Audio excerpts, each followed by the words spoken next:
Okay, we're starting, folks. If you could all have a seat, please.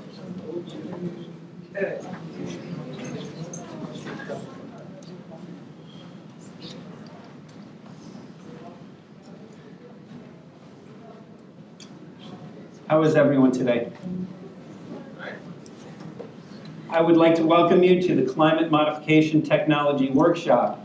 And today we have leading experts from around the world. Myself, I came from Los Angeles, California. I'm noted in the industry for speaking about this issue and bringing forth two well-known documentaries that address the issue of geoengineering in relation to climate modification. Those are both what and why in the world are they spraying. But I'd like to introduce, before I go further, or have our panelists introduce themselves. And if we could just, during your introduction, talk about your background, what university you're from, if applicable, and what your expertise is in relation to this issue. And then we'll move forward with presentations. Shall we start? Let's start. Not presentations, but I'd like to do introductions, if we could. I'm not sure if that one is working. No, it's working. Türkçe konuşuyorum tabii, neden İngilizce başladım bilmiyorum ama ismim Durukan Dudu, Anadolu Meralarından, Anadolu Meraları eş kurucusuyum. Galatasaray Üniversitesi Uluslararası İlişkiler bir bölümünü bitirdikten sonra İsveç'te bir yüksek lisans kırsal kalkınma konusunda ve ardından Türkiye'de onarıcı tarım, yani iklim değişikliğini mücadele olarak onarıcı tarım konusunda çalışan bir kurum oluşturduk. Sunumda da bundan bahsedeceğim. Teşekkür ederim. Thank you.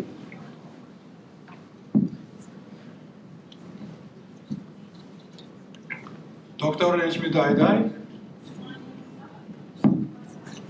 Ben aslında nükleer enerji uzmanıyım.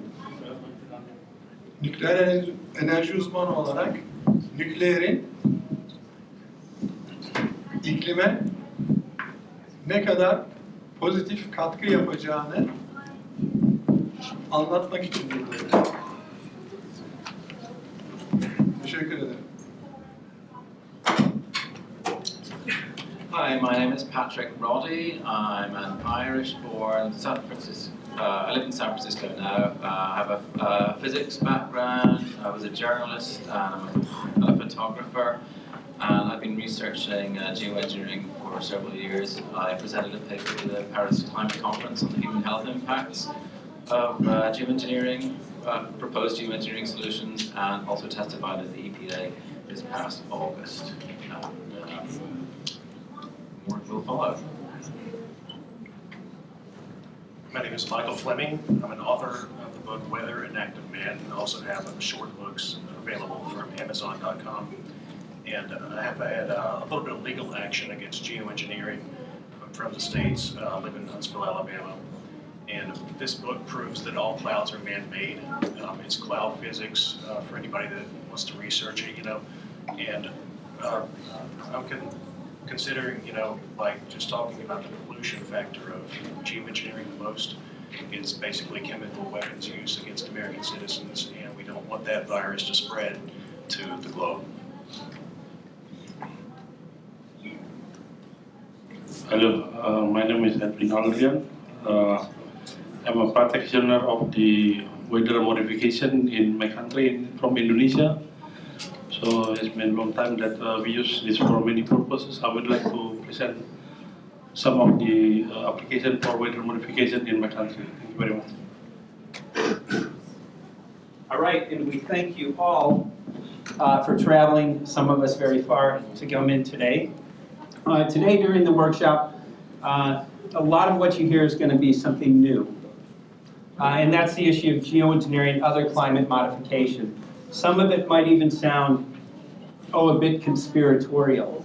But today we're going to look at the winners, the losers, and many of the human health and ecological implications of geoengineering and other related programs today. While in denial, there's evidence which is very abundant that geoengineering programs have been started. One of those is stratospheric aerosol geoengineering.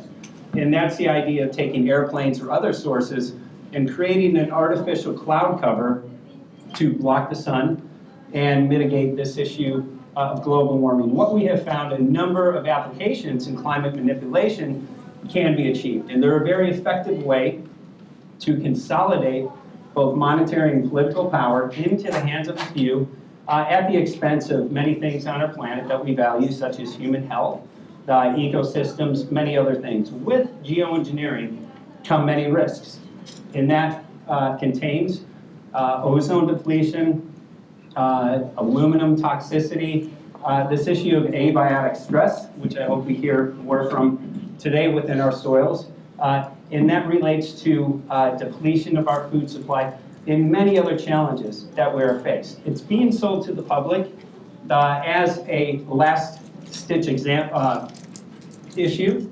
in terms of mitigate global warming. And again, the idea is by putting toxins such as aluminum oxide and other metals into our sky, which are highly reflective, the idea is that it will reflect sunlight back into space and thus cool the planet. In theory, that may sound very good, but aluminum is very toxic, not only to human health, but ecosystems around the world. And while, again, it is being sold or discussed in our climate meetings, we have found in rain tests and other samples, even peer-reviewed papers, that aluminum levels have risen several thousand percentage points in just the past 8 to 10 years. And aluminum-related illnesses and other forms of abiotic stress to our ecosystems and other agriculture needs have increased as well. So we're very concerned about this issue. But again, right now we have our talks in Paris, and these talks are in discussion about forming a global climate agreement in regards to climate change. Geoengineering programs are designed to change the temperature of our planet, and as you'll see in my video, they definitely are designed also to manipulate our weather. And geoengineers are even talking about harnessing the control of our weather, which we believe, or many of us believe, has already happened. With this, our concerns are, and studies that indicate that we do have climate change, and I don't think that would be an argument against many of us in the room today, the models that source CO2 as being the cause of climate change, and I realize I'm going to contradict many opinions here. The models do not contain geoengineering programs, whether it's weather engineering or ongoing stratospheric aerosol geoengineering programs. Because those models don't include what we believe is the main factor, or one of the main factors in climate change, we believe that they're fraudulent. So this is an area to look at, because we're looking at a vast amount of transformation, both political and monetary, due to these climate talks. And because of that, we have some winners, we have some losers. Certain countries stand to lose, other countries stand to benefit from this issue. However, what we do have, we have a global population, many of whom will have restrictions, they will have taxation. And in countries where there's this issue of democracy or constitutional republics, I think we yield high risk of losing those freedoms in a country. So those are issues that we're looking at right now, and I hope that we can have further discussion. What I would like to do is show a film, just to give you a basic of the issue and some of the related technology, such as HAARP, the High Active Auroral Research Project, but it's generally based on stratospheric aerosol geoengineering and the issue of weather control. So thank you very much for allowing me to introduce our great speakers today, and I hope we leave today with vast knowledge and some action in terms of moving forward in our respective professions. Thank you.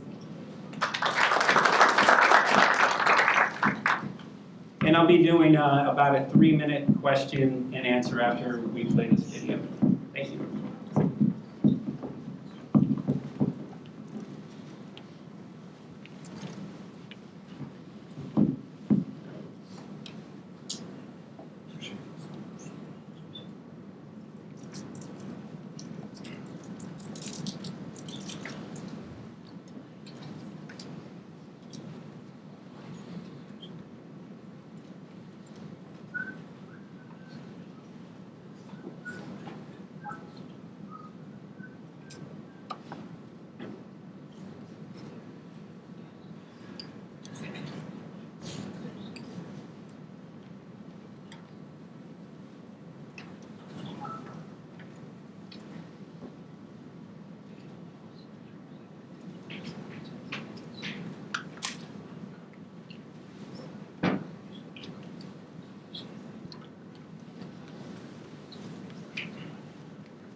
name is Scott Stevens. I was a television weatherman for 20 years.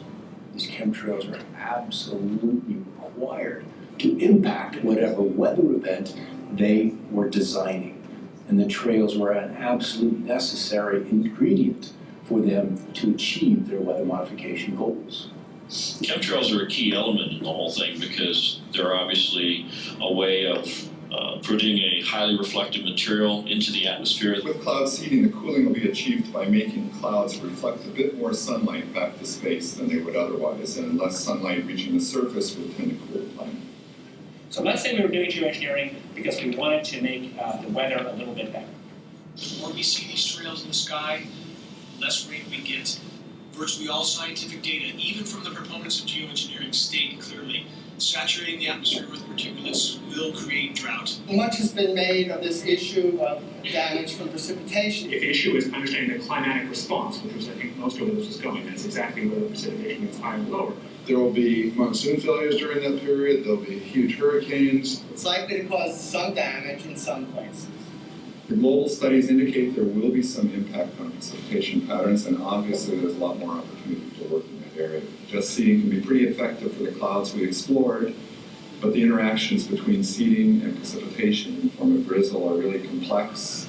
So we're finding the aerosols, the metal particulates, the weather engineering, whether it's scalar, ionic, or orgone, or the chi of the atmosphere, all of those can be used and leveraged to create weather events that are several standard deviations or outside what would be typically normal. Before jumping on the chemtrail bandwagon was I needed a motive. Without a motive, you can't say what they're doing and why they're doing it. You have to have a motive. Weather derivatives are products that commercial hedgers would use, such as an insurance company or an energy company, to hedge risk that's associated with weather. Precipitation or a hurricane or general heating days is what they're basically called. Certain temperatures or higher temperatures are going to associate with more energy. So they're going to want to hedge that risk. If you can structure a product where you say, okay, I'm going to buy insurance against it raining more than 10 inches in this area. If my risk is, say $1 million, but I'm insuring for $10 million, then I can make it rain and collect a premium on that $10 million? Well, of course. So the agenda was drought. The agenda was to kill the storm, at least in that one particular spot. If you're reducing the food security of people through deploying these kinds of approaches, then potentially 2 billion people could have their food disrupted by such interventions. It affects farmers by their ability to plan what they're going to be growing. You see a tremendous and significant loss of property and crop production. Many times this will cause farms to go out of business, and when farmers go out of business, they usually have to sell, and then if there's somebody waiting in the wings to buy their land and then turn that land over to the production of genetically modified crops, you can see where there would be kind of a strategic advantage there. The fact that it's cheap isn't necessarily a good thing at all. So I'll come to in a second. The fact that it's cheap is part of the whole hard problem of governance. The fact that it's cheap means any small state or even individuals could do this, and that is a very dangerous thing. There's only probably under $10 million per year, and maybe far less than that, being spent on geoengineering research. It's a mix of a handful of government grants and some private money, including support from Bill Gates. There is a line of research on what's called geoengineering. The climate getting worse means that many years their crops won't grow. There'll be too much rain, not enough rain. Things will change in ways that their fragile environment simply can't support. Bill Gates invests in geoengineering and he profits from the destruction through his investment in Monsanto. Monsanto is coming in and they're saying, we have a solution for your problems. Basically, if you control the weather and the seed source, you essentially control all food production. You can kill a storm in place. That's easy to do with HAARP. You just change the polarization, you change the ionization of the atmosphere, and the storm will fall apart. HAARP is actually an acronym for High Altitude Active Aurora Research Program, and it in the patents for the HAARP system, it describes what is detailed as ionospheric heating. Creates situations where crops are either so severely flooded that they're destroyed. So it's very easy to add those particulates of aluminum, barium, and whatever else they want to put in there. And as you add heat to that, those particulates then radiate the heat into the atmosphere and it warms. Let's just say the storms can develop more violently, more quickly, in places that are not necessarily as where you would expect them to be. We have altered weather patterns that are also stated as consequences of geoengineering. Since these global weather modification programs appear to have been ramped up so radically in the last decade, our weather here has changed unimaginably. And we've got technologies available to us now that can do, continent-sized projects. Is all of the persistent trails behind it. So that tells me, Michael, that they are engineering this storm to a great degree. All of the stuff, this chemtrail debris or chemtrail clouds that have been laid down over Utah and over southern Colorado earlier in the day. What we see in the sky matches virtually all geoengineering patterns. The fact that hundreds of lab tests taken from all over the globe match exactly the ingredients stated in geoengineering patents as primary elements. But not very much.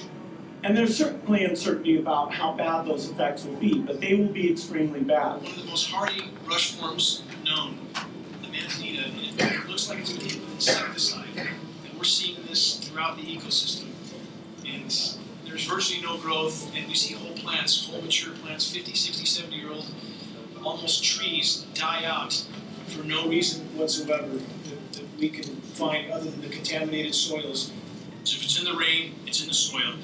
And now we see incredibly hardy organisms dying for no other cause that we can find other than the contamination in our rain from these aerosol operations. And so you get ecosystem collapses. And if you control the weather, you're going to control the planet. It's that simple. Since the release, okay. Thank you. We're going to be doing presentations and then about 3 minutes after the presentation for questions and answers. And so we'll be hoping to keep that time. Does anybody have a time on me before questions? Because I want to make sure that, of course, I adhere to the time limitations if I'm asking others to adhere to them. Let's go in for questions. Before I do that, let's do a raise of hands. How many people were familiar with this issue? And then we'll get to your question. So it's largely new to people. What I'd like to do is talk to some of you and provide you with my film, which is has won over 14 awards, been seen around the world. So I'd like to share that to you as a gift today. I've bought some extra films. And you have a question, sir? Yes, please. This is rather heavy and scary, but the question is, can anybody do this? Isn't that, what does the EPA do about this? I mean, they have lots of things about the FDA, whatever, all sorts of these administrations. They're just letting anybody do whatever they want. Exactly. That's a great question. Well, geoengineer David Keith, who's working with Bill Gates, he said any small-time billionaire could essentially do this. Geoengineering is very cost-effective. The returns are very great, so it can be done at a very small scale. Putting it up on the air. Putting it in, yes, stratospheric aerosol geoengineering. It's very cost-effective and the returns are great. So that's an area that we looked at. In terms of the EPA, what's interesting, about 12 years ago, the EPA used to test for certain particles. They're only testing for combustibles. So they're not finding any evidence of geoengineering programs. However, they're not looking for it. You don't find what you're not testing for. So all agencies, at least in the US and many abroad, are not testing for the aluminum particles. We do have various tests, various air quality tests. The state of California has done certain air quality tests. What they have found was no evidence of geoengineering programs. However, these are nanoparticles. They range from 1/10 of a nanoparticle. So if I have a filter, let's say it's a chain link fence, and I'm trying to catch, let's say marbles. If you dump 200 marbles on it, you may catch one, you may catch two. You won't find any evidence, and that's what we're seeing. So HEPA filters can catch some of it, so we're doing a lot of various tests. I'm moving forward with my team on my next film, which I'm in production, for, and we are taking an airplane up into the trails. We have a team, Dr. J. Marvin Herndon, who is a world-renowned scientist. He recently did a peer-reviewed paper sourcing geoengineering as being ongoing right now. It's been very effective. Because of that, we're expecting to get court-admissible conclusive evidence. And that has a lot of implications on the issue of climate change legislation, climate change mandates. It's essential. And again, I can't stress enough, geoengineering programs, they do change our climate. They do change our weather patterns. So that's an area that we have to look at. We were in Paris, France, and I spoke with some of the world's more renowned climate scientists, and many of them agreed with us. If geoengineering programs were ongoing and they were left out of the models, what does that mean to the issue of climate change? And it means that the models are flawed, and it means they're inaccurate. And what we have to do, what we definitely have to do is stop geoengineering. And then we can come back and determine whether the planet's warming or cooling. But right now, it's literally impossible due to the fact that these programs are ongoing. You had another question, Yes, sir? no, that wasn't an answer to my question, basically. My question was, is there no way, no permission required to do all these things, going up in the air and putting these particles up there? I mean, administratively was my question. Yeah. All that we understand very well, but administratively, what bothers me? Right now, there's been attempts at regulation for small-scale programs. Currently, these programs, we believe, are illegal, although that's somewhat debatable. There are damages. There are winners and losers, according to the world's top geoengineers. People who benefit from these programs, people who don't benefit. In the way that it's governed, and hopefully it won't be, hopefully we can end these programs, and the way that it's really looked at on a geopolitical basis is really critical. Should we be geoengineering at all? Should we be putting chemicals, pollution, into our atmosphere at all? And should we be moving forward with a global transformation based on models that don't include geoengineering, that have not researched the issue of geoengineering? And I would like to add, the answer to that question is no. Princess, you had a question? Yes, Professor, I just wanted to ask about the license. Do you get license to be geoengineered? Do you have the specifications to go to universities to learn them? How does it work? I mean, how's the whole thing works and gets together?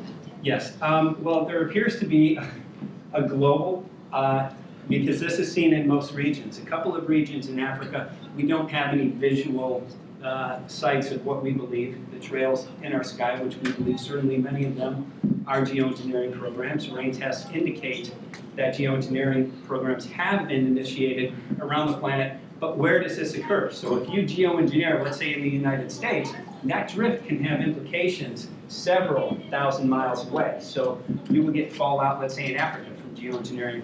But right now it's secret, at least stratosphere. So it is governmental, let's say. Well, governments... Because you just said about controlling the weather is power. And whoever controls the weather if you controls the world. So we're talking about power. If you control the weather, you can control every political system in every food supply. It's a tremendous means to implicate a tremendous amount of power. And we're looking at COP21 right now in Paris. The talks are going on, and I believe that they're going to sign and come up with a global agreement. With that global agreement, we have a huge transfer of power, both monetary and political. We have taxation without representation, and we have mandates that are expected to be implemented towards people around the globe. So we look at the issue of geoengineering and how does it relate to this? Geoengineering, again, has tremendous impacts on our climate, has tremendous impacts on the way that we deal with this issue of climate change. And all of our studies indicate that it has been ongoing for well over 40 years. I want to answer your question as well that you specifically asked in terms of legalization or licensing. We do have various forms of geoengineering. Some of those forms are weather manipulation. So it could be weather modification. Inc., for example, is in the United States. And what they can do, except for in California, which we can get into, but they have the ability to seed clouds with licenses, and they use silver iodide, which has been used for several decades. And that can initiate rain, and the idea is by putting silver iodide or other particles, they act as what's called cloud condensation nuclei. So the water molecules will attract onto the silver, and then what will happen, it will rain because they collect, they get heavy, and they rain. These are regional programs, geoengineering, stratospheric aerosol geoengineering programs. We're finding the fallout around the world. These programs are unregulated at the time, they're beyond testing, and essentially illegal right now. So there are many fronts, there are many people moving forward to stop the very legislation. Our concerns are this type of global climate agreement. What are the implications in terms of geoengineering for countries that may not benefit, that could have losses? For example, you can create droughts in certain areas with geoengineering programs. These are not my words, these are the words of some of the top geoengineers. It will create droughts in certain areas, floods in other areas. Weather weapons. Without question, weather weapons, and they have been around for very long. Defense Secretary Gates from the United States spoke about this, about 17 years ago, about these new technologies. The challenge that we face, those of us who are promoting this issue, and somebody please keep a time on me because I don't want to go over. Okay, Patrick's saying I'm over. Can we talk afterwards? Yes. Okay, wonderful. Thank you very much for introducing. We have some incredible speakers today, and we'll be moving on to Patrick Rody, who's I consider a colleague and one of the foremost experts here in the United States, or is it from Ireland, or is it from the UK? He's a global man. Thank you very much.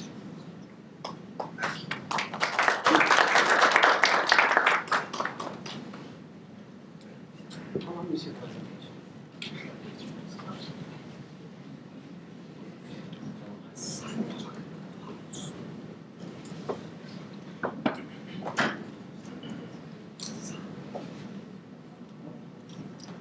Okay, so,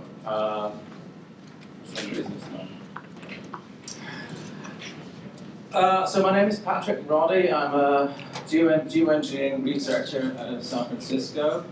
Physics and chemistry background, my titles are weird here, but I presented this paper to the Paris Climate Conference in July this year. My concern is on the human health impacts. Officially, all of this is on my website, stopsprayingussf.com. I'll hand out copies of the paper afterwards. But what is it? You hear a lot of talk about climate engineering. It's discussed as a proposal. It's a last resort. We're not doing it right now, but the general idea is to put reflective particles into the sky to reflect sunlight back into space to reduce global warming. And in public, the only discussion is about sulfates. There's Bill Gates talking about it, putting sulfur dioxide up into the sky. This is a patent from 1991, filed by Hughes Aircraft, and it's now owned by defense contractor Raytheon, which describes this very process where wells back materials, which are metal oxide, sprayed into the sky to reflect sunlight to reduce global warming. It doesn't actually work because when you add a cloud layer, that is an insulator. Water, cloudy nights are warmer. It's a very potent greenhouse gas, so it's a bad idea.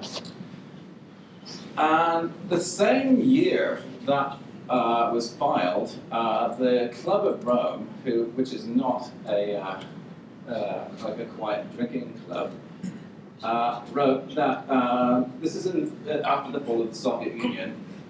In searching for a new enemy to unite us, we suggested that pollution, the threat of global warming, water shortages, famine, and the like would fit the bill. And this was in a quest for global governance, which the Club of Rome and Trilateral Commission and other groups are That's their, eventual goal. But the global warming thing has been a little problematic. The pause that happened in the late 90s has been admitted by the head of the IPCC, Pachari. This is 2 years old, so it's nearly 20 years now. With global warming not playing ball, another way of implementing these global agreements is extreme weather, which you can actually now engineer quite easily. As I say, in public, the only discussions are about sulfates, but David Keith is one of the main proponents. In his paper in 2010, he said sulfates aren't that effective for solar radiation management, and instead you need to use nanoparticulate aluminum, barium, and other metals. That's what we're finding in our rainwater and all other things. And this is another paper from Pope, and they say pretty much the same thing. By the way, all of my entire presentation will be on the website, so you can see that later. Another character who has been promoting the solar radiation management program is Ken Caldera out of Stanford. This is him a couple of years ago in Berkeley, discussing, well, hear for yourself. Audio? Oh, we lost audio?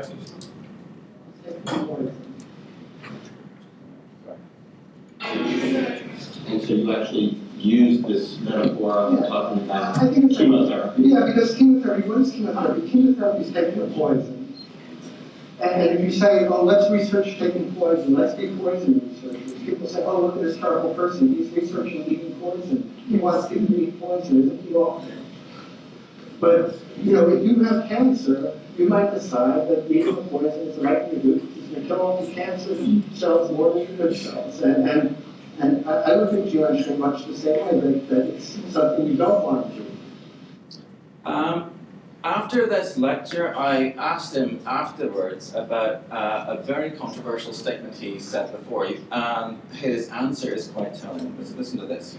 Back when you're Lawrence Livermore, you're on record as proposing putting pathogens into clouds to raid over enemy territory. Then I have audio. Show me it. Show me it. I can play it to you. I got on my iPhone. Okay. I used to work at Mount Livermore National Lab, and I once participated in a meeting where we all sat around the room and thought about how could we manipulate geophysical systems to use it as a weapon. The meeting was about weaponizing geophysical interventions. That means, could you somehow interfere in Earth functioning in a way that you could use it as a military weapon? Could you change climate? What could you do in terms of manipulating the sort of Earth's physical systems as a weapon? Well, some of the ideas were okay, maybe we could blow up hydrogen bombs, underwater, offshore, and make a tidal wave that would go over a city. And the result was, well, isn't it easier just to drop the hydrogen bombs on the city? Now you could imagine, though, say putting pathogens in a cloud, let the cloud, go over somewhere and then would rain down on your enemy and create, do chemical or term warfare in this kind of way. Yeah, this is true. This guy is proposing putting hamburger helper mystery meat stuff into our sky, and he worked at a weapons lab where they were talking about doing chemical and germ warfare. Can we trust these people? This is a children's book from NASA. Well, it's funded by NASA and the State Department, and they're saying, oh yeah, these lines in the sky are perfectly normal, don't worry about them. But in the teacher's note down here, it says, contrails are clouds formed when water vapor condenses and freezes around small particles, aerosols, that exist in aircraft exhaust. Hydrocarbons produce water and carbon dioxide, neither of which are particulates or aerosols. This is sketchy at best. Anyway, so what is actually going on in our skies? I have some pictures for you. This is from San Jose a few months ago, and you have this trail here with this weird stuff like coming off the side. This is out my bedroom window in San Francisco. You know, a normal morning with trails everywhere. This is another morning. The skies are ruined. They spray at night. If this is solar radiation management, I mean, is this lunar radiation management? So it's nasty. This is Yosemite National Park. They just, I mean, it's nothing sacred. It's horrific. Another shot from above. NASA has a fantastic website. It's called EarthView. You can look all over the globe and see satellite imagery everywhere. This is San Francisco, getting nailed. Here's another one, grids everywhere. Here is San Francisco. It's like little tiny little things. You can't really see it very well here, but it's like 2,000 mile long parallel trails stretching halfway across the Pacific. And NOAA say, oh no, that's a wingtip vortex. No. Here is a massive thing from a few weeks ago. Like, you can see, like this is California. The size of this activity here, what's going on? There's more down here. This is Florida on the December 1st, a few days ago. Totally nailed. This is Morocco. Last week, Red Sea. Turkey. Everywhere gets nailed. This is the English Channel. This is the Mediterranean. France covered. Russia, they spray everywhere. Taiwan, Bay of Biscay again, completely covered. This is all artificial. Georgia, not very natural looking. And this one is absolutely nuts. This is the Netherlands, and you can't even see the place. It's just this checkerboard grid all over it. It's absolutely horrific. And this is in Santa Barbara last year, and this is becoming a very common sight. We did not see this when we were children. Physics hasn't changed, so what is different? Water vapor is a clear gas. You cannot see it. Steam is the liquid, but water vapor won't condense to itself. It needs a condensation nucleus. What is it condensing to? What are these condensation nuclei? Another thing we're starting to see quite common, this has only happened in the last few years, is this thing. The disinfo people call it an incredibly rare sundog. That was their first line. And then they call it a sundog or a halo, or it's colloquially known as a cambo, because I do time lapses in my window in San Francisco, and this is a particularly nasty day. And you'll see this halo forming around here. Liquid and ice water has the same refractive index, 1.33 or so, and it makes a rainbow which has a 42-degree angular radius. So to make something, this is a 21-degree halo, and to do that you need something with double the refractive index, and barium sulfate is one thing that has this. So there was, in spring, there were 21 of these incredibly rare sundogs in my time lapses, and you'll see them here. I'm like, what is going on with this? Look at old photographs. You never saw these things. What has changed? Fortunately for me, towards the end of this period, there was a brief period of rain. And anytime it rains in California, which is actually kind of rare, because by flooding the sky with particulates, it makes it a lot harder. It makes it harder to rain. Rain forms from a particle. When enough moisture attracts to it, it gets large enough and it falls out of suspension and comes down as rain, hail, or other precipitation. when you flood the sky with all these particles, it takes a lot more moisture for those particles to get up the size it would need to rain. And it acts like a big sponge. So it stops raining, and that's why I believe California is suffering a historic drought right now. So you get the general idea of this. So when I got my rain analyzed, barium came back at 160 micrograms per liter. How on earth did that happen? I live on the west coast of the United States. We have prevailing winds off the Pacific Ocean. We have 7,000 miles of clear ocean. So what on earth is this stuff doing in our, in our skies? I mean, clearly you can see from the time lapses, they were spraying the crap out of San Francisco, and it came down and it shows up in the rainwater. A previous test I did the year before, aluminum came up at 190 micrograms per liter, and barium at 15.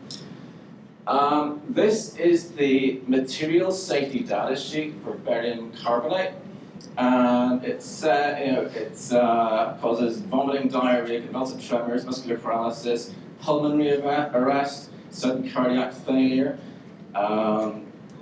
It's really, really nasty. It's highly, highly toxic. It's it affects every system in your body, and this is the one for nanoparticulate aluminum, and it causes tumors, neoplasms, Alzheimer's.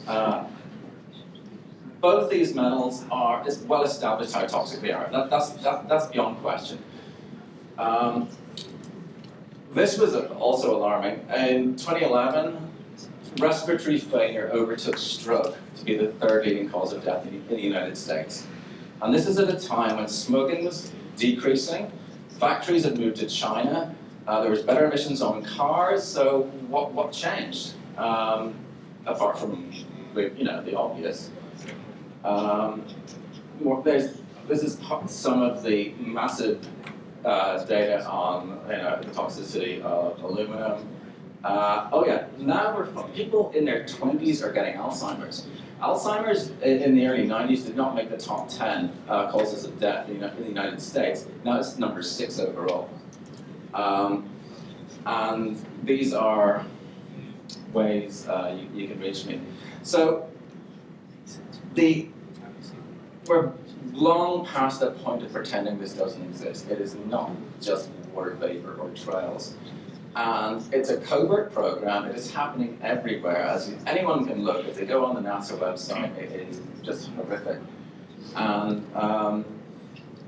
the way we're going to win this is just people talking to their neighbors and just pointing out what's in the sky. Anyone can do their own rainwater analysis. You just collect it in a clean bowl, send it off to a lab, collect data, and put pressure on governments, officials, but the main way we're going to push back on this is the same way.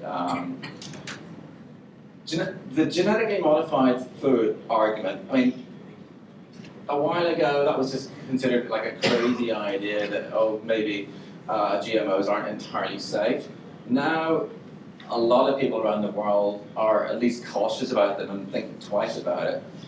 So I hope before too long the same amount of opposition will be to the spraying program as we've gone with the GMO program. So anyway, I have papers and I'll get those out after. Does anyone have any quick questions? If they are spraying 10 to 20 million tons of heavy metals each year, it must be a very huge industry for resistance of this heavy metals, this gas. Okay, the question was if they're, where's it coming from? This is a massive program. It is, they talk about spraying 500 million tons a year of this material, and we should also remember that the nanoparticles are very, very small. I mean, you can get 1 million of them in 1 square millimeter, and you multiply that by 500 million tons, that's a lot of particles. Who's paying for it? I mean, it's an extremely expensive program. To buy one plane, before you even put gas and maintenance and all the stuff in it, you're looking at $200 million. per plane. So it's a vast program. Yeah, in the terms of the entire global GDP, it's a small amount, but it's vast. Is power plant and power plant ashes suspected? So say that again, sorry. Coal ash. Coal ash. I don't know about coal ash. I mean, some people have considered that is used, is sprayed. I mean, coal ash might be used as a raw ingredient, but when you look at the different trails that are being sprayed, they'll behave very differently. I mean, you look at one, stuff will blow off the sides, others will drip, other ones will twist away. So there are different materials being sprayed, and if it was just coal ash, it would all behave the same way. So I think that might be part of it, but I think it's a lot more sophisticated than that. And if you're going to be spending that kind of money to deploy the stuff up there, I'm sure they can spend it. They're not going to scrimp on nanofabrication work before it's actually put up there. Yes, thank you. Just, you mentioned, you talk about wait for the microphone. I was just wondering who is they who spray? I'd like to find out who's the enemy. Huh?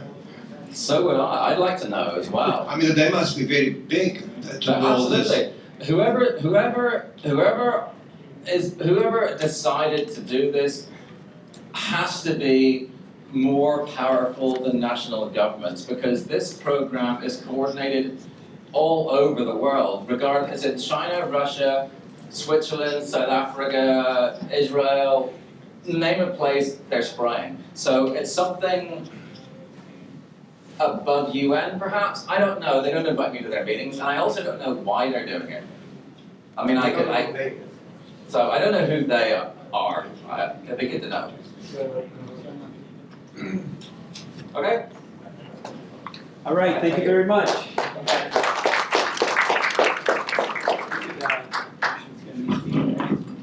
Thank you, and I really want to say, the question that first came into my mind, why is this not being discussed on our news stations in America? And I think we have to look really closely at the funding, the corporations, and the interests that are behind our national media.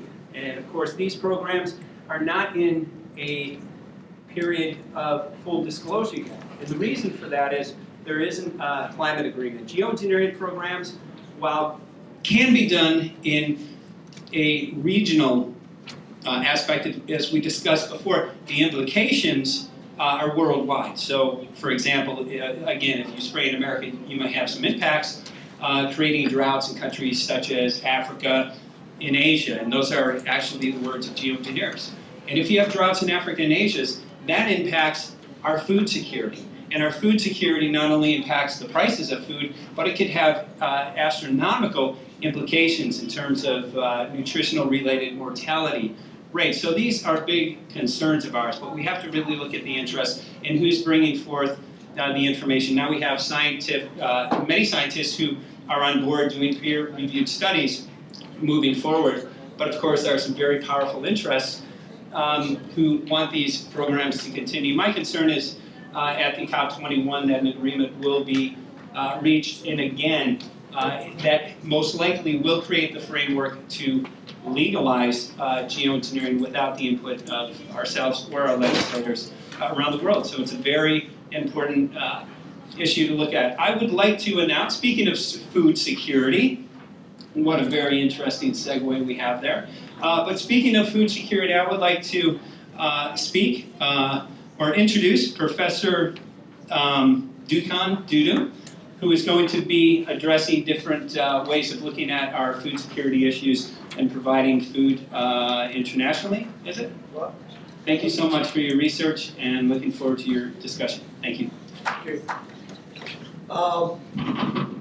I'm just wondering if I should be speaking in English or Turkish, actually, depending on the earphones and translation. All right. So is it okay if I speak English? Right, for everybody? Cool. Okay. While my presentation is in Turkish, I was thinking that I will be doing that in Turkish, but no problem at all. Can I have the So, first thing, I'm the professor, thank you anyway, but, and second of all, I'm going to be speaking about a complete different topic on climate change, and I will give you actually great news. I will be speaking about a proven solution, and I will be giving you details about how the proofs are, to, in the same time, solve the climate change, stop desertification, and produce food in low cost and high quality. In the same time. So that may look like a kind of a magical solution, yes, I know, but I will tell you about how. So here it says in the win-win solution in climate change and regenerative agriculture and holistic management, the way to do it.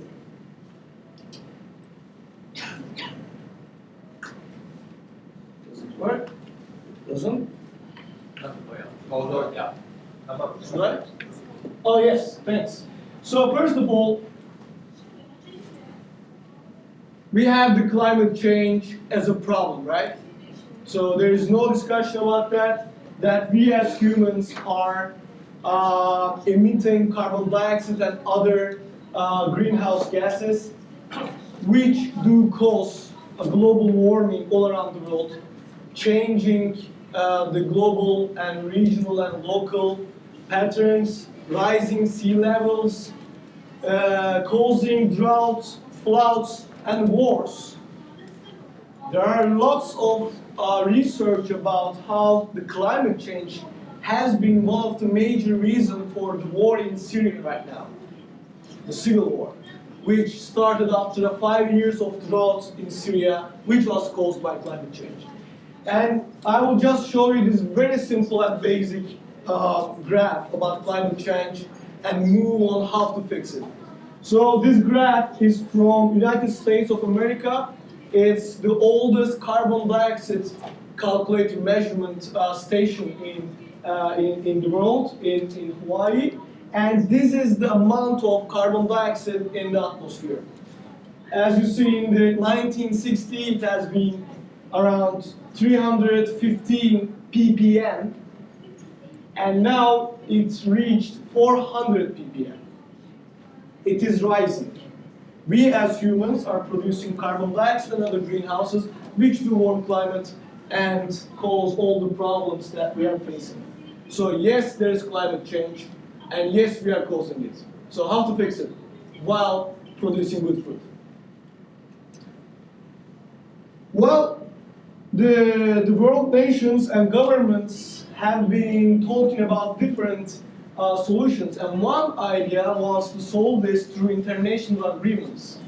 As you most probably know, we had Kyoto Agreement after long negotiations, and then we had Copenhagen COP15 process, which has been a very hopeful process, but it failed. And now, right now, at the moment, we are having the COP21 process in Paris, where we are just hoping for an agreement, and we are probably not going to get it. Because to solve climate change is very costly. It costs money. And no government in the world has the power to stop the climate change, because they are all facing economical problems. On the other hand, we are really going downhill. Just think of a heavy loaded truck and the brakes are broken. They're just going downhill. The scientists throughout the world, they do have a huge consensus that for the maximum threshold we have should be 350 ppm. That's the point that we should never ever, surpass. And at the moment we are 400 ppm. So we already crossed the threshold. We are already getting really down the road in a very bad way. And it is increasing. And there is no idea that it will stop increasing. We should put it down, but it is increasing. So how to solve this problem? Here we come. Especially I would like to mention this gentleman, Mr. Elvin. He's a Zimbabwean biologist and he now lives in the United States of America, and he's the founder of Savory Institute, who has many different regional hubs throughout the world, including in Turkey, and we are the Turkish hub. And they are doing great work in United Emirates of Arabia, in China, in States, in Africa. And what we do is that we do make farming, very low cost farming, especially livestock. And doing livestock, we fight climate change. So think of it. You do farming with very low costs, you decrease costs, and at the same time you fight climate change by putting a lot of carbon dioxide in the atmosphere back to the soil. And you don't use any chemicals, any big machinery, any unimaginable technology. You use livestock. We call this biomimicry. So we just mimic nature in a way that regenerates the soil while producing food. So how does this tackle the climate change? Let's see. Well, we said you can, in the same time, increase the food production, increase the resilience and self-sufficiency in your food production system. You know, all the fertilizers and things like that may be coming from abroad, and you may be paying for them. You get rid of them, you decrease the costs, and you can become, with a soft power, one of the leaders of climate change and nature preservation in the world. And you can do all this by creating economy and value-adding products. In our pilot site in Turkey, what we have done, in the same time, by doing farming, agriculture, we decreased the livestock production cost by 50%. We increased the production of the grassland of the fields by around 50% as well. In the same time, we produced the best ever possible livestock products. In our case, meat, but also milk and cheese and other things. And in the same time, we sequestrated 15 tons of carbon dioxide into soil in 1,000 square meters. So in other words, 150 tons per hectare. So in the same time we produce this, there is lots of grass from a deteriorated soil, and there is no fertilizer here, there is no seeding here, there is no machinery here. It's just the way we manage livestock, and that's what the place became in 1 year. And this is the increase of soil of organic matter in our soil. As you see, we have increased 0.6% in 1 year, which means a lot of fertility in the soil, and in the same time sequestrating carbon. So, okay, all these numbers, but what do they mean? They mean that if, let's say, a country like Saudi Arabia, for instance, would do this in their soil, in their old deserts, and achieve these numbers, they would alone stop climate change in the world by transforming their deserts into productive fields that produce food in a few years. And no chemicals, no pollution, just mimicking nature. There is a great knowledge of several decades from all around the world, from Africa to Australia, from United States of America to South America. We are gathering all those years of experience and knowledge and come up with solutions that can make this happen.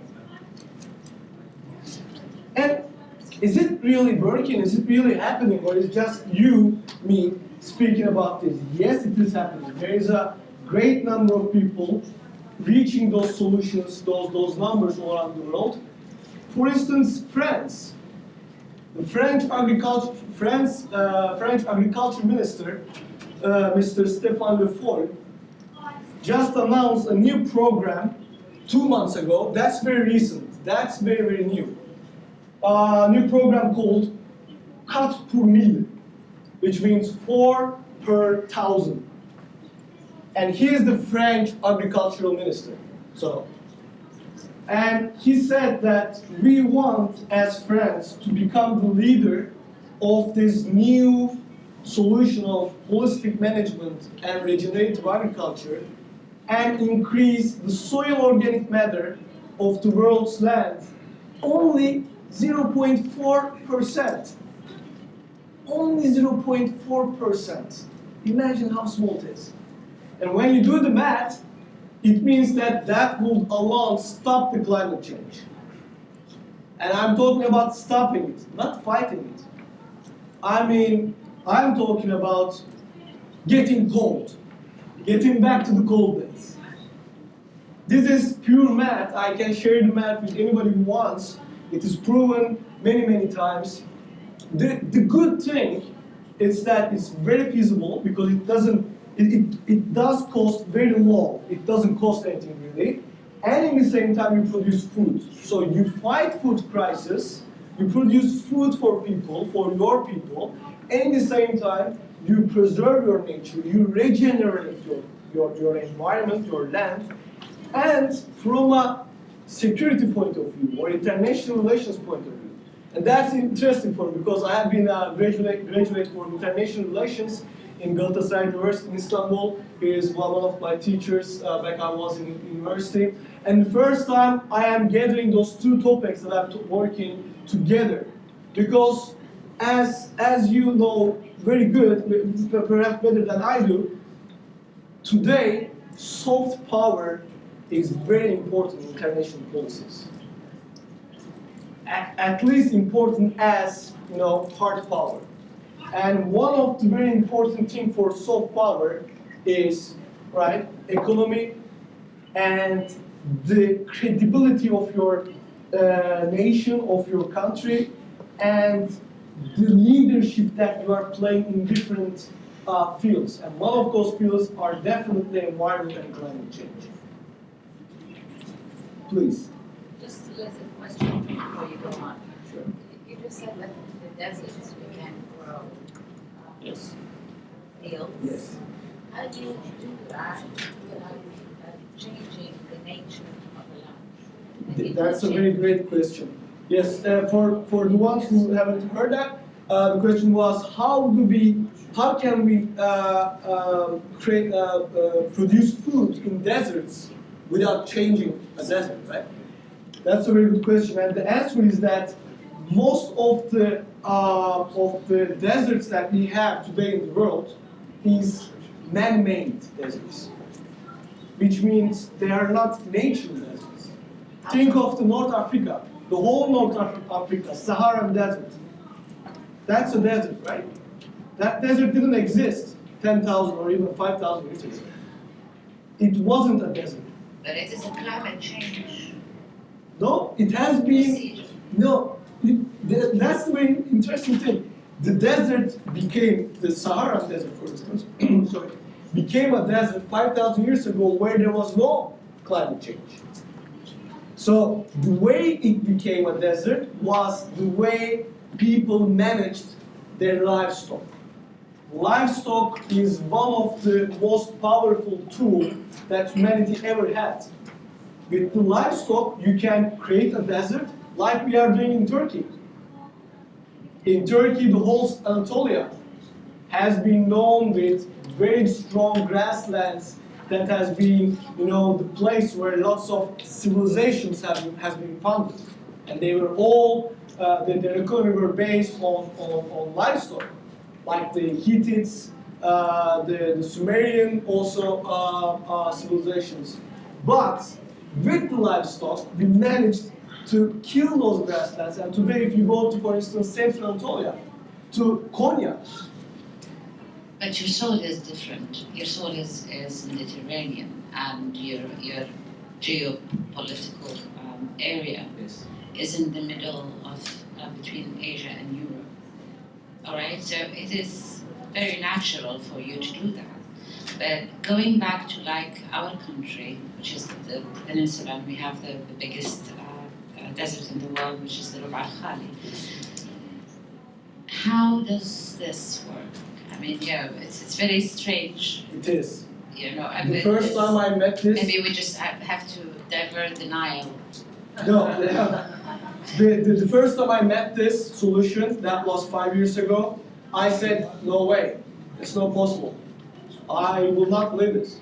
And then I saw the examples, and one example I can give, which is very similar to your case, is one desert, the Baja California desert in Mexico. It's a desert. Nothing grows. Big desert, huge desert.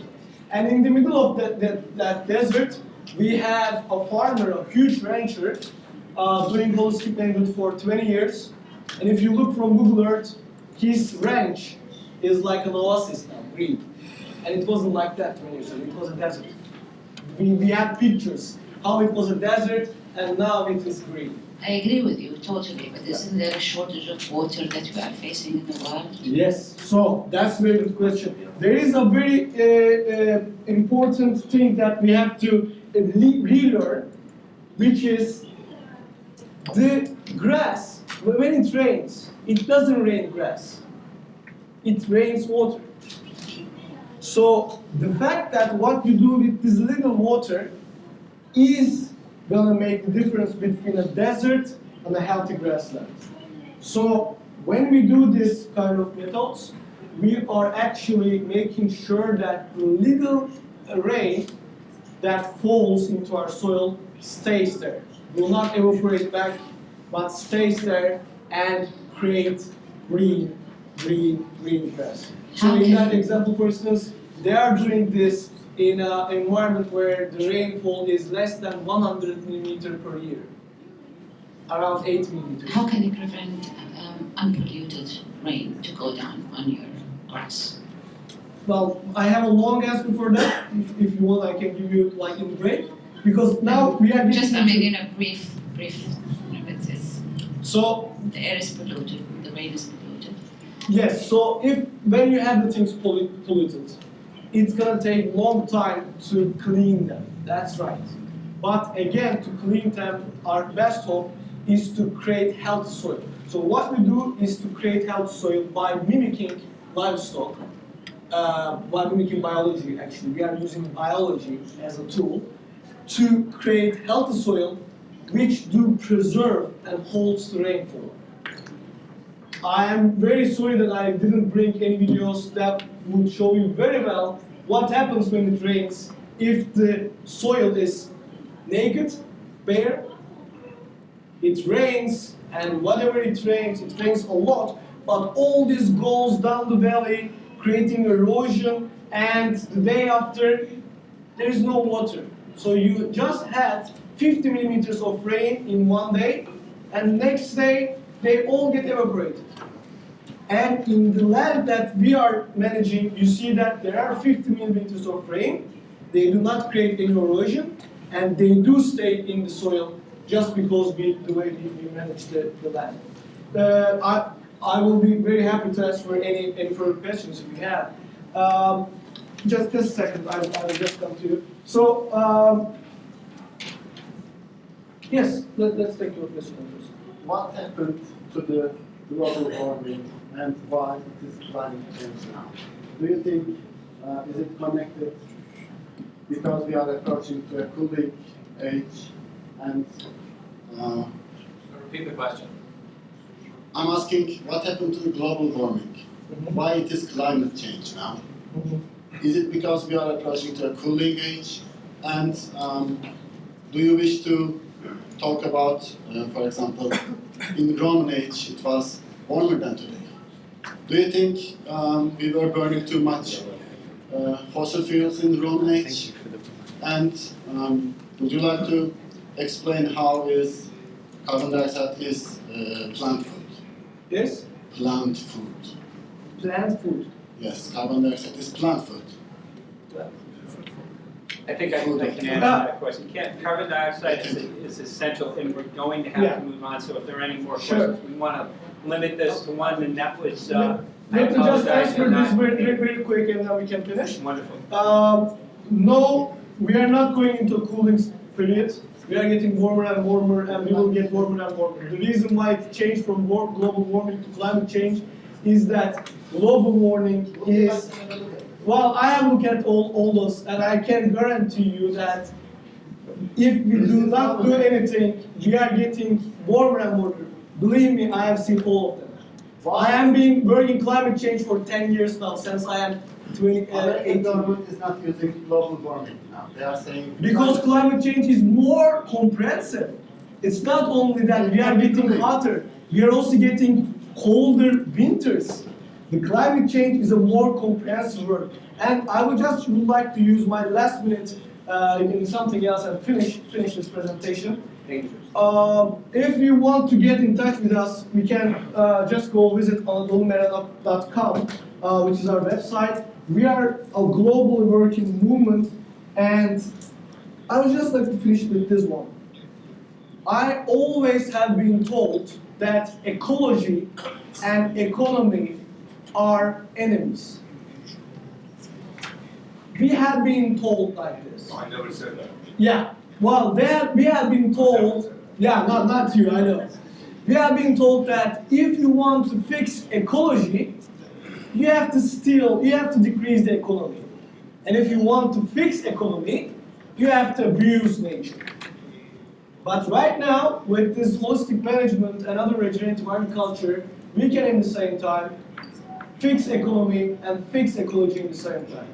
It sounded very unbelievable to me. It is too good to be true. But at the moment, I am a shepherd, I am a farmer as well, as you may perhaps see from my clothes. I am doing this. I am producing my own food with my own sheep. So I am not only a talker, but also a doer. And I can guarantee on my life that this is working. I can just say that without a doubt. Thank you very much for the question.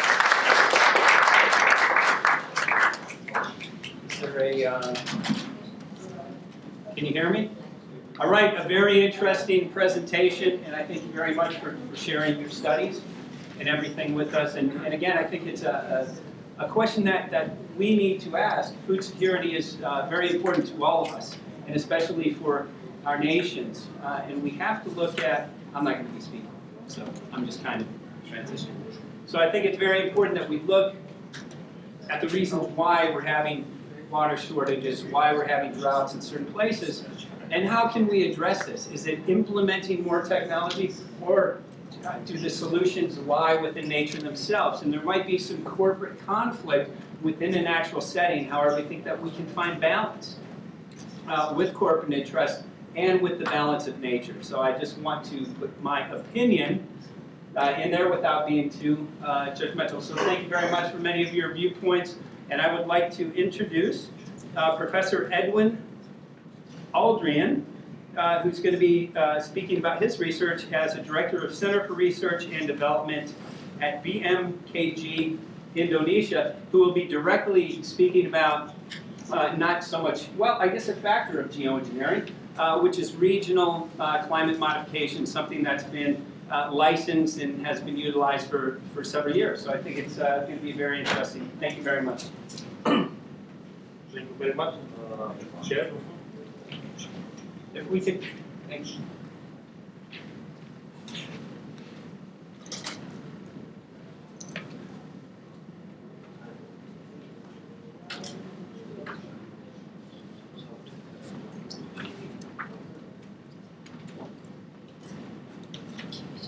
Okay, everyone can hear me? Okay? Yes, okay. I'm Elvin Aldrian. Right now I'm in BMKG, and I also serve as the IPCC working group as working group 1 vice chair.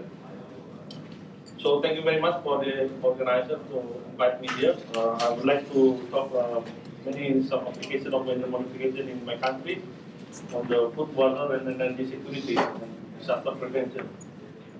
So as we know that my country is very what we call as the laboratory for disaster. So many disaster. Then, for example, the geology disaster and the climate disaster, hydrometeorology disaster. And then from the global statistic, it's mostly in the disaster is hydrometeorology, and then it is the spread of the continent among this that my country is among the worst. And then in our country disaster agency, we know that most of disaster almost 78% due to the weather related. Okay, now I'll move to the weather modification application. So most of the REN enhancements or weather modification is doing by two things. Is introduce sulfur iodide into clouds, and the other one is to sit with the hygroscopic agent. So in Indonesia, as you read the abstract of my talk, that starting in 77 or 78, we copied one in the Thai bureau that we make making, and then we do some project, and then the project becomes the weather modification center. So most of the cloud seeding, this is the statistic what we done from 85 to 2010. That's mostly on the water plant and irrigation. And then if you compare with the title, that the energy and food security is the most, because we fill up the usually water reservoir or lake or dams with REN enhancement, and then for energy security usually related with the power plant from the water. So this is the whole area of my country, and then some area with for example, I would like to introduce some of applications. The first one is for hydropower. This is the hydropower and irrigation. The other one is for the flood prevention. So you use REN enhancement for the flood prevention, and then the forest fire. So this is the type of airplane that we use. It's very traditional, and then we just cut off the insulation, and then doing the cloud seeding with the air scooper at the bottom there. So this is some kind of a drought situation that we need to fill up the reservoir. And then this cloud seeding in Indonesia is very prospective because we have so many dams and irrigation system and hydroelectric power dams. So for example, this is a hydro power station in the Sulawesi island, and then we're doing with this flare technique, and then for hygroscopic, and this is just example of the road and area, and then this is the catchment area, the yellow one, and then how we fly, and then this is the total area that we serve in the flight tracks. This is a flight track example for that one. So this is a cascading depth, so you can see that the depth is for power plant, and then this operation also supported by the weather radar. Usually this is an X-band weather radar, and then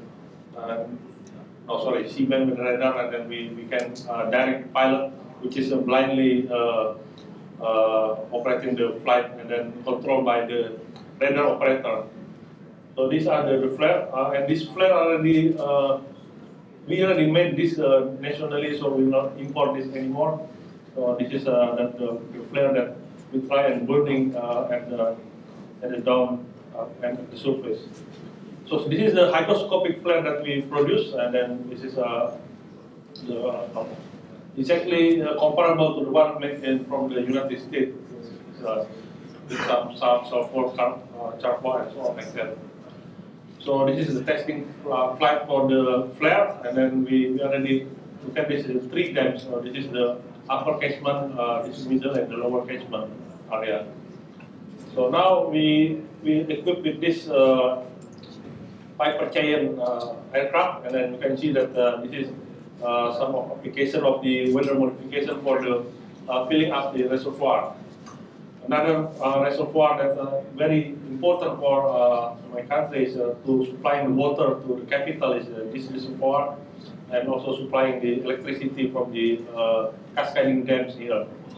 So this is very strategic because not only for generating power plant, but also irrigation and to the city water supply. So this is an example of that. We try to fill up this catchment area using some of the cloud seeding in this location in the West Java area. Okay, so there is an increase that this evaluation is done by the third party that control make some monitoring and evaluation of the success of our activity. So it is quite successful. Usually, the more successful one is when we fill up the reservoir after the rainy season. So when it is happening or occurring after the dry season, the rate of success is not as far as that one. This is the isoyet. This is what we call in the meteorology isoyet, how much the rainfall. Look at this number. This number is a very large number, above 100 millimeter. That is a quite high number for the rate of success. And then most of them is like in the inner of catchment area. The next one is I would like to introduce the use of weather modification for rainfall reduction. So there are some attempts for this one, and then you can see that this is the method for the it's competition method mechanism for the weather modification for that. And then if you introduce too many aerosol and then which have small size, then you can produce that is competing agent for the cloud development. So you just introduce a giant hygroscopic agent to make the pollution efficiency just very short time, short period. Or in that case, if you doing the seeding outside the your interested area, you can hinder your area which is not receiving very much rainfall. So another one is by jumping process mechanism. So this is the capital, our capital and the catchment area to flow water to this capital area. This is our target area. We would like to have rainfall less than the surrounding area. This is usually what we done in the peak of the rainy season. So we try to create this area as a competing area for the seeding agent, and then we introduce the flare from the ground flare in the upper catchment area. So this is like creating a mist of the aerosol that will have saturated aerosol and then will create some sort of less rainfall condition. Excuse me, Yes. What's the aerosol you're using for the ground flares to prevent the rain? Yes, what are these agents? This is this similar like similar salt, sodium chloride, but very thick one. Yeah, very thick one because so to create a saturated. And then on the other side, we create the jumping process. That means we try to make rainfall before entering the target area. So this jumping process will have, if you see some clouds moving in this area, into this target area, you try to stop them and then make them precipitate shortly after that you cloud seeding. So, and that, in that area you can have overseed to make a competition in that area. So this is the kind of instrument that we use. This is the ground-based generator for the aerosol. And then actually we have a reduction. This is calculation by the third agent or third party. We have a reduction of 1/3 of that the regular. So the summary, we have implemented this actually for the last 3 years right now. We implemented this kind of technique, and during the mid of heavy rainfall. So this is news from the Wall Street Journal talking about this attempt for us. Indonesia try to twist on rainmaking or something like that. The last one is forest fire smoke haze. This is a big problem for us, especially this year when the El Nino, severe El Nino hit the maritime continent. You can have this, it is September, October last year, but same problem. The problem with forest fire that usually when the big El Nino hit us, usually we will follow with large number of hotspots. This is highly correlated, very high correlation. So this is a big problem for us. So we have a very worst area. This is 25 October, two months ago. Very thick smoke haze in this area, South Sumatra area. And then we're doing cloud seeding. This is the aircraft take off from Jakarta and then going like this in the South Sumatra. And then this one also doing cloud seeding in the West Kalimantan. And this one is Central Kalimantan and so on like that. We produce like a very high volume of water, but this is not enough. I think this is, but the situation we can make the smoke haze thinner than it used to be. Another thing, we also produce ground mist generator. This is into airport. Into airport, we make a ground mist generator to produce a low concentration of aerosol to reduce the smoke haze, because the smoke haze in this area is pit-like smoke haze has some contain some water, so that this. But if the smoke haze is too thick, this does not work. So this is a big problem. But if this is not so thick that this mist generator can work. I think in the high latitude area they use this to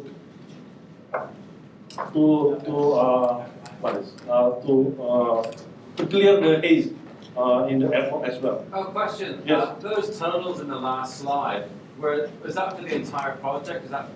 No, this is we put in these two airports, in the two provincial airports. I was just wondering the time scale for you for that 1,600 kilograms. Is that over 1 year? No. The period for Per trip? No. This is stay there for 2 months. 2 months. Yeah. Thank you. One of the flare is 1 kilo. This is almost 400 kilo. And we use this Russian plane barrier to 2,000 as water bomber and some helicopter. Okay, I think I'll wrap up this. Thank you very much. Yes, yes. You may read this. I think this is some experiment of our application for the cloud seeding. Thank you very much for your attention. Thank you very much. And much to my neglect in terms of my lack of consciousness for the time, we're going to wrap 2 others up, but we want to leave them to 12 minutes each if we could in the presentations. It's lunchtime, and again, my sincere apologies for not keeping a tab on the time.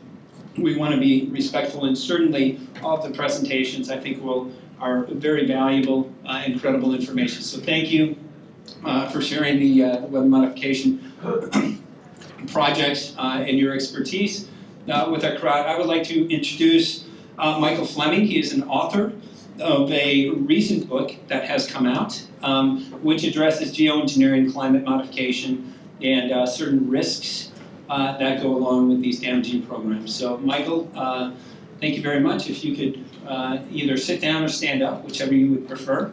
Yeah, I don't have a visual presentation. I'm just going to do the speech. Thank you. Are you able to hear me on the microphone okay? No, you can't. All right. So yeah, I wanted to start off with a poem that was written in 1891. This is on the back of my book, Weather and Active Man. The poem is The Rime of the Rain Machine by F.W. Clark.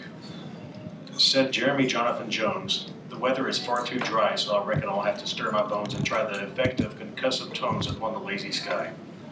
So Jeremy Jonathan Jones went away to the nearest town, and there his money was quickly spent for queer contraptions all intent to make the rain come down. There were cannon and mortars and lots of shells, and dynamite by the ton, with a gas balloon and a chime of bells and various other mystic spells to overcloud the sun. The day was fair and the sky was bright and never a cloud was seen. When Jeremy Jonathan set alight his biggest fuse and screwed up tight the joints of the rain machine. He fired a shot and barely two when the sky began to pale. The third brought a heavy dew, but at the fourth, tornadoes blew with thunder, rain, and hail. It rained all night and another day, and then for a week or more. It flooded the farm in a scandalous way and drowned poor Jeremy, sad to say, who couldn't stop the pour. Jeremy Jonathan Jones, your farm was fair to see, but now a lake lies over its stones, from whose dark bosom horrific moans are heard nocturnally. To check the flood you've started, I've heard all efforts were in vain, until the Bureau at Washington stirred and stopped the storm with a single word, just by predicting rain. In 1891 is when Texas weather modification, the largest weather modification program in the United States, began their official cloud seeding program with multiple areas producing clouds by like rockets. They were producing clouds, like he said, the same way from the ground mist generators, and they have caused tons of storms, hurricanes, not hurricanes, tornadoes through the states of Kansas, Oklahoma, killed hundreds of people. On a yearly basis, they call it tornado season, quote unquote, and the reality of it is that this weather is manufactured in America. But the speech, I wrote this little speech just to talk mostly about geoengineering, and I'll go ahead and start that. Weather is an act of man, not an act of God, not a peril of Mother Nature, but an act of man. We created this society, and now we must prevent it from being destroyed. Weather is the #1 killer of people worldwide, with 60,000 people dying daily. After thousands of geoengineering complaints over the last few years, if not hundreds of thousands, I am grateful that organizations who have taken steps to protect local citizens through the Clean Air Act and other regulations that prevent innocent lives from succumbing to disease and death from our most important life-supporting substance, which is air. Clouds contain water, but consist mostly of pollution. All clouds are man-made. One life taken is too many. When 40% of the population is dying from air pollution, we have an obvious genocide problem on our hands. The IPCC estimates over 2 billion people to die by 2025 from solar radiation emission scenarios, which is referred to as geoengineering, of course. I'm not here today to complain about exhaust from passenger jets. I'm not here to complain about what some call condensation trails in a weak attempt to trick the gullible into accepting the obvious emission of pollution. I'm here to talk about geoengineering, the euphemism or cover story for what is known as using chemical weapons against citizens. As this was done during Operation LAC, Operation Duru, Project 112, and Operation Ranch Hand. In Operation LAC, the intelligence community funded the use of chemical weapons against American citizens in order to turn humans into a laboratory test. In violation of the Nuremberg Treaty, the Central Intelligence Agency instructed the Army's chemical laboratory to use aerosolized chemical agents against American citizens to, quote, see how far they could spread. With a result of 1,200 miles and a single release of a supposed harmless bacteria, Bacillus globuli, over the San Francisco Bay, deaths and illnesses resulted in the very first test.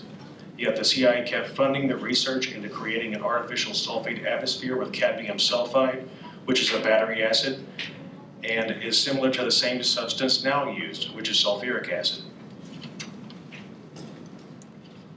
Innocent Americans were subjected to these tests, and many people died. Just as Napoleon used sulfur dioxide to murder the Haitians, just as sulfur dioxide is a chemical terror agent according to the Department of Homeland Security, just as the Environmental Modification Convention banned the use of weather modification activities in 1980 with the United States, just as an international ban was signed against geoengineering in 2010, just as chemical terrorism and biological testing laws prevent such activities, why do we allow our children to be intentionally sprayed with aluminum oxide, sulfuric acid, sulfur dioxide, and other biological and chemical agents for, quote, climate change? How can we allow this repeat of history to continue? From what I remember, the climate was doing just fine before these individuals started tampering with it.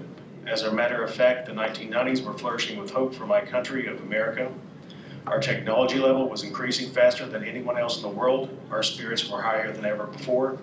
And now we are nothing more than a third world country, second to China, subjected to the use of chemical terror agents by the terrorist regime of Barack Hussein Obama and over 50 additional nations which all participate in geoengineering schemes. My mother always told me that serial killers were arrested and that bad guys went to jail. My professor in the Law Enforcement Academy teaches me that the only thing required to convict a criminal in a court of law is 2 credible witnesses or an admission from the guilty party. We have both in addition to official documentation as well as admissions of guilt from the perpetrators. I'm left to ask myself, what is the problem? Has extradition become extinct? Did the war on terror go the wrong way? Do we now allow terrorists to roam free? And have we declared a war on the innocent people? From what I see, we have done nothing less. We have admissions from David Keith, admitted serial killer and poster child of the geoengineering program, that he is releasing chemical agents on the population. We have thousands of people complaining about it to federal law enforcement and regulatory agencies, begging for it to stop. We have nothing but lies and deceit from these individuals, and much more, nothing more than a carbon credit scheme in place. Corporations are cashing in on the insurance policies of billions of lives while taxing the very air that we breathe. David Keith is not only an advocate and admitted performer of this chemical terrorism program, he is also the owner of a company called Carbon Engineering in Calgary, Canada. Just as BP pleaded guilty to 13 counts of manslaughter and obstruction of justice and yet received nothing more than a fine, David Keith receives nothing more than a few phone calls for slaughtering 40% of the population of the largest terror attack and Ponzi scheme in history. We have had 5 mass extinctions before from sulfur dioxide, and we are now in the 6th mass extinction already in progress. We must not let this virus from the United States must not allow this virus from the United States to plague the rest of the world with their climate control schemes. This is a simple problem with a simple solution. If criminals are allowed to roam free, crimes will be committed. I ask for the system that has been put in place to begin to function once again. The first intentional cloud seeding began in the 1800s, while the first aircraft cloud seeding was performed in 1923. Again, this repeat of history must not be allowed to continue. The problem of climate change can be solved by eliminating geoengineering and cloud seeding schemes. The solution to overpopulation can be solved by focusing on renewable energy. We have only one life and one world. Our duty is to preserve and maintain both for our and our children's future. All this information can be located at www.stopchemicalterrorism.com. And I also have official documents on the website for the gentleman who asked. He's not in here right now, but he asked who was doing this. And the admissions that I've received are NASA, DARPA, NOAA, and the Central Intelligence Agency. And the 2 bases that I've had, actually it was 3. There's NASA Wallops, NASA Armstrong, and Pino Air Park for the Central Intelligence Agency, which is in Marana, Arizona. Those are the 3 aircraft facilities that have actual aircraft there that perform this against the United States and the rest of the world. Thank you very much, Michael, for bringing your expertise and your knowledge to the table. Obviously a diverse look at the different sides of cloud seeding and geoengineering, and there are some risks and benefits, and I think that we're covering that very well. I'd like to introduce to you Professor, let me see if I have, Dr. Necmi Dayday. I was close, it's Necmi. Dayday, pardon my American accent. Here, who's going to be talking about the various geoengineering schemes, the plans, I think some of the benefits, or set benefits, and then some of the risks that are associated with this. And thank you. I'll be a devil's advocate as far as the weather control mechanism involved. Controlling the weather, the idea is very long. Even the Sumerian had prayers to make rain. And it is well known in Turkey that from time to time, people get together and make rain masses. Right? It works sometimes it doesn't work. Now we came to a point that same idea, same approach is used rather unscientifically especially by developed countries. Now, here, as far as the videos and presenting concerned, the term geoengineering is used in the negative connotations. It refers to some unethical application of science and technology. Right? And I am skeptical about these methods because one should not forget that the non-linearity of the weather conditions, it makes it very hard to predict the consequences of a local instability created in a localized manner. Right? Because don't forget the chaos theory and its butterfly effects. So you cannot really control and keep it on the way you wanted it to be. If you recall the presentation by Professor, when there was a forest fire, right? I said immediately, without looking, it would have created a swirl, kind of uraghan, and you could have seen on the north of it, right? So, this is not a very bright idea, but maybe some commercial people are pushing for it. Now, coming to the positive use of the term geoengineering, it is used in this context by the United Nations Framework of Convention on Climate Change and International Panel on Climate Change and their expert group in technology transfer prepares periodical reports on technologies for adaptations to climate change. So, geoengineering term is not such a bad thing because we have to use science also to counter the effect of climate changes. But the climate change doesn't come only from carbon dioxide, because the cities getting larger and larger, the cars, everything are producing a lot of heat without producing carbon dioxide, right? On top of it, the Earth has a capacity to reflect sun's power, which is not really very much in the normal Earth. But when the Earth is covered with asphalt, right, and big buildings which have a much higher capacity to absorb and therefore to reflect this heat. Okay?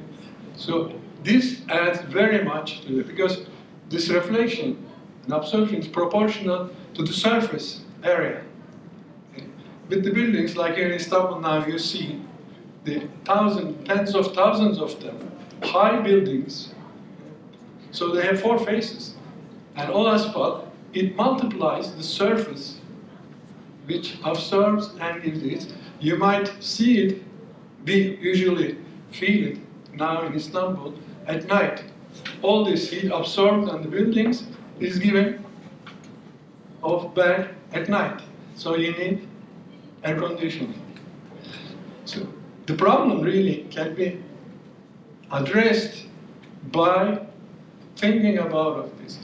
As a colleague told that those changes happened before the places which were covered with forest now is desert, right? But there also, the humans played a great role because they were burning, cutting down the trees. And we have in Anatolia, which was covered by forest, up to the First World War. but burning, cutting down the trees and using and burning makes whole landscape change, therefore the climate change. So the human action is not only the technological actions are doing this. Now, there are technological fixes which are developed and are still being developed to curb the, for example, carbon dioxide emissions. One of those, which is very promising, is the carbon fuel cells for clean coal technology. Because you know, the coal is still one of the largest source of electricity production. And it is not going to change very soon. It will stay with us probably a couple of decades. So the problem is to have a technology which can decrease, change, or make it easier to capture carbon dioxide. The carbon fuel cells is an electrochemical approach which converts the hard material directly, like coal, directly into electricity. And the late progress increased very much the potential of it. There is many reports, and I am proud on that because the Turkish professor, Mr. Turgut Gür of Stanford University, who is my childhood friend, was working on this method and his team for long years. And then he reported in the International Journal of Energy Research in August of this year, progress in the carbon fuel cells for clean coal technology pipeline. Okay. You can access it and you can get a lot of information, real scientific information on the method used. Now, coming from there, I would like to go to one of the energy producing method without producing any carbon dioxide. That is nuclear energy. Let's look at the problem. The problem, put it forward, is in fact not real problems, like radiation. Now, so far, there is about 16,000 years of reactor operation in the world. And there was, in the real sense, there was two nuclear accidents in the real sense. One of them is Chernobyl, the other one is 3 Mile Island. She said Fukushima is not, in a real sense, not a nuclear accident. The people who died did not die because of the nuclear accident, they died because of tsunami. The other one, there the problem in 3 Mile Island, there was no emissions at all. No emissions at all, no casualties. So, there's only one left.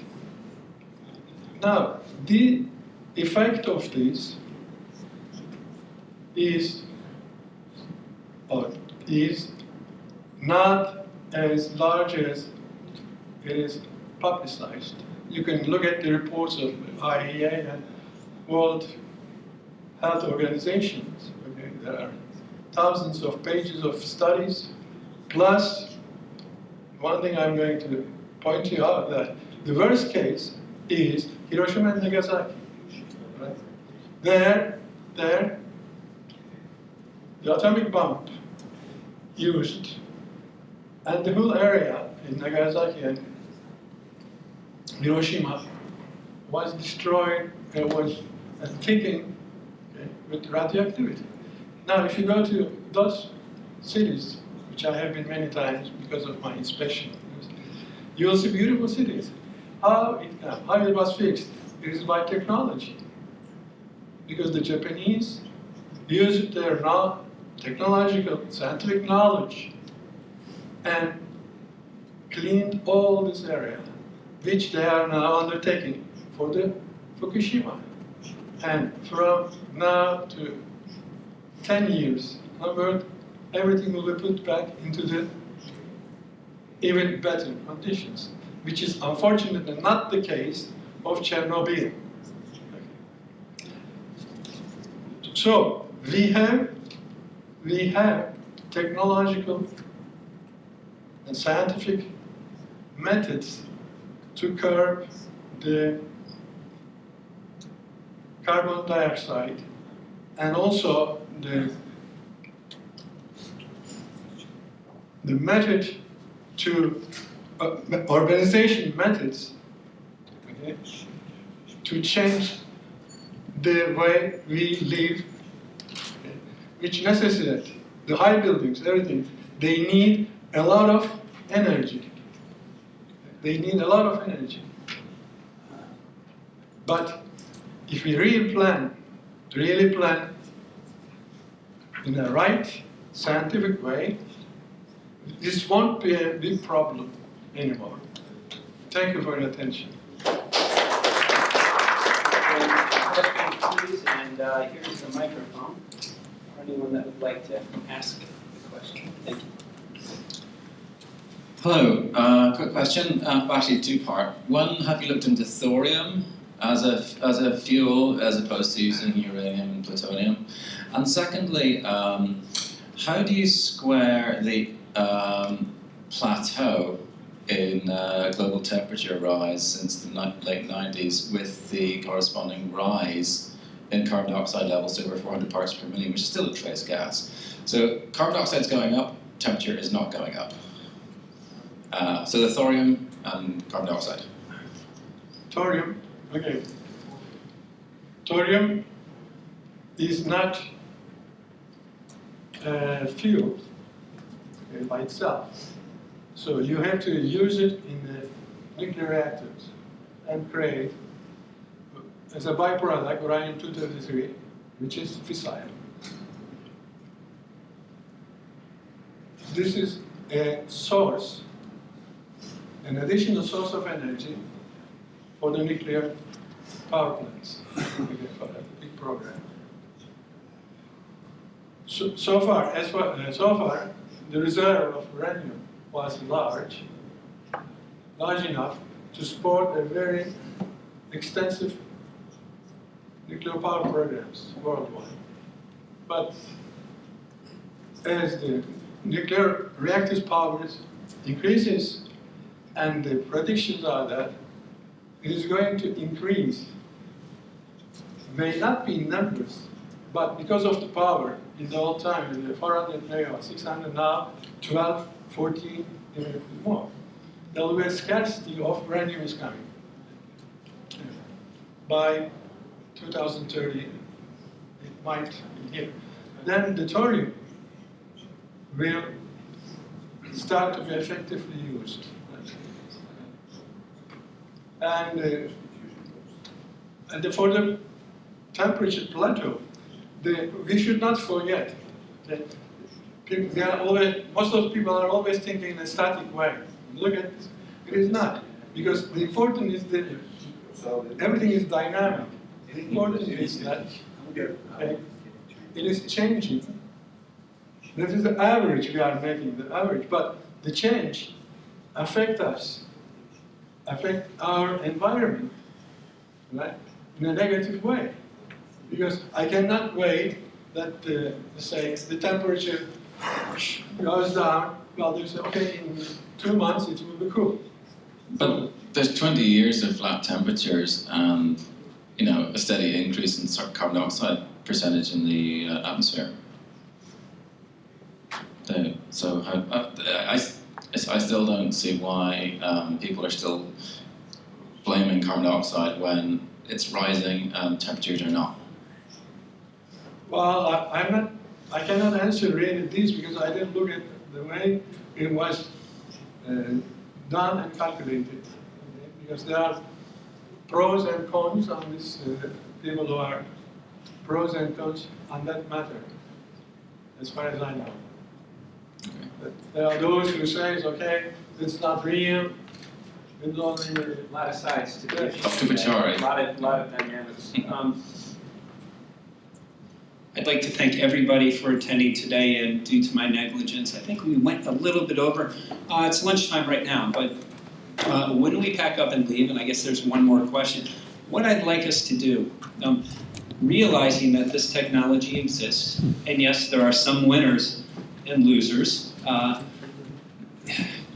is this something that we should allow to happen? Is this something that we should allow to continue when the very essence of our biosphere, when the very essence of our health, when the very essence of our ability to grow food in a natural sense is at risk now? So I'd like for everybody to think about, if you would like a DVD of my film, please see me afterwards. I think there was one quick question. And thank you very much for your presentation. Sevgili misafirler, yaklaşık olarak nereden baksak 1 saat 15 dakikalık bir gecikme oldu. Diğer misafirlerim şu anda yemeğe indiler. Bir alt katta Asst restoranda yemeğimiz. Sizlerden ricamız hızlı şekilde yemeğinizi yerin çünkü saat 3'te tekrar oturumlar başlayacak. Afiyet olsun.